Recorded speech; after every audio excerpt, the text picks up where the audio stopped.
سماحة الشيخ، من المعلوم من سيرتكم أنكم أصبتم في بصركم منذ الصغر، وقد بلغتم مع ذلك شأوا عظيما في العلم، فما الشيء الذي استعنتم به بعد الله فيما وصلتم إليه من العلم؟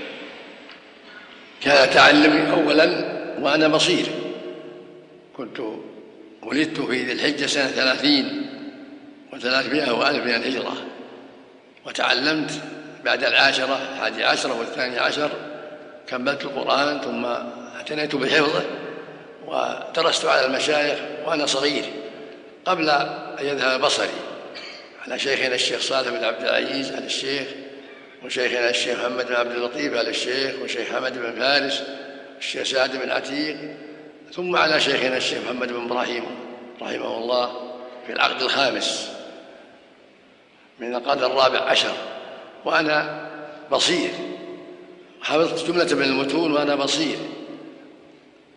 ثم بدأ المرض في العينية سنة 46 وأنا في 16 وذهب بصري في أول سنة 50 وأنا ابن 19 حين ذهب البصر وأنا ابن 19 سنة. قد حفظت جملة من المتون ودرست جملة من المتون في العقيدة وغيرها وأنا بصير، وكتبت أشياء وأنا بصير والحمد لله. ثم كملت الدراسة بعد ذهاب البصر إلى عام 57، ثم عينت للقضاء في عام 57 في آخر جمادى الآخرة سنة 57 في منطقة الخلج، وأقمت بها هناك 14 سنة في الخلج وأشهر نظمت فيها حلقات العلم، ودرس علي جم غفير من الطلبة من أبناء نجد وغيرهم. ثم رجعت إلى الرياض في آخر عام 71 وباشرت الدراسة في المعهد العلمي في الرياض سنة 72، ثم في الكلية كلية الشريعة سنة 72 إلى سنة 80 ودروسي في الكلية، وتخرج منها الجم الغفير من الطلبة سنة 76 وما بعدها.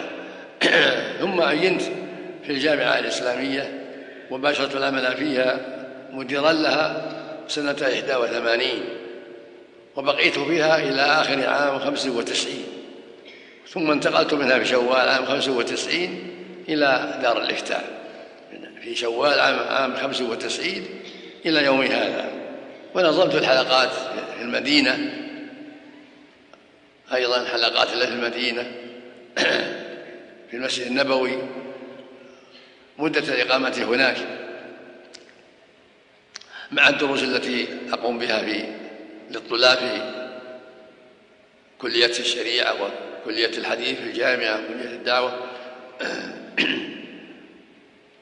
ثم بعد رجوعي إلى الرياض عام 95 في شوال نظمت الدروس في الرياض والحمد لله، ونسأل الله أن يتقبل العمل وأن يوفقنا وإياكم العلم النافع والعمل الصالح. والدروس ماشية والحلقات العلمية ماشية إلى يومنا هذا في الرياض، من حين وصلت الرياض إلى يومنا هذا مع الدروس السابقة في الرياض.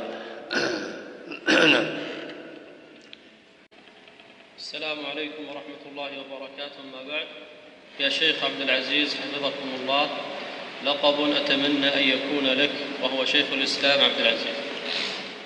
يكفينا ولا عبد العزيز بن عبد الله يكفينا الحمد لله. اللهم استعان. نعم، اللهم استعان. الله يجعلنا وإياكم من دعاة الهدى. الله يجعلنا وإياكم من دعاة الهدى. نعم.